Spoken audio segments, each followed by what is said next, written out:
ఆలోచిస్తామో లేదో గానీ పిల్లల స్నాక్స్ విషయంలో మాత్రం నెక్స్ట్ టైం స్నాక్స్ చేసి పెట్టాలబ్బా అని తెగ ఆలోచించేస్తాం కదా.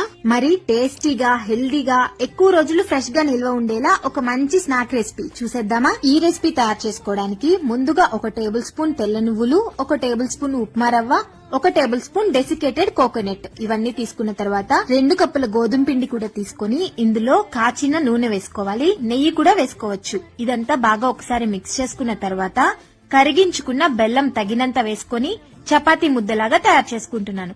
ఇలా చపాతీ ముద్దలాగా తయారు చేసుకున్న తర్వాత ఒక 10 నిమిషాలు మూత పెట్టి పక్కన పెట్టుకోవాలి. తర్వాత ఇందులోంచి కొద్దిగా పిండిని తీసుకుని ఇలా ఒక రోల్ లాగా చేసుకుని చపాతీ పీట పైన పెట్టి చేత్తోనే ఇలా రోల్ చేసుకుంటూ వీడియోలో చూపించిన విధంగా రెడీ చేసుకోవాలి.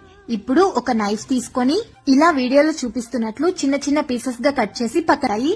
చాలా హెల్దీ కూడా. సో ఇలా రెడీ చేసుకున్న పీసెస్ అన్ని డీప్ ఫ్రై చేసుకుంటే సరిపోతుంది. డీప్ ఫ్రై చేసుకునేటప్పుడు ఆయిల్ ని బాగా లో ఫ్లేమ్ లో మాత్రమే పెట్టుకోవాలి. రెసిపీని సేవ్ చేసుకుని ఖచ్చితంగా ట్రై చేసి చూడండి. అలాగే ఎవరికైనా యూజ్ అవుతుంది అనుకుంటే షేర్ చేయండి. Thank you.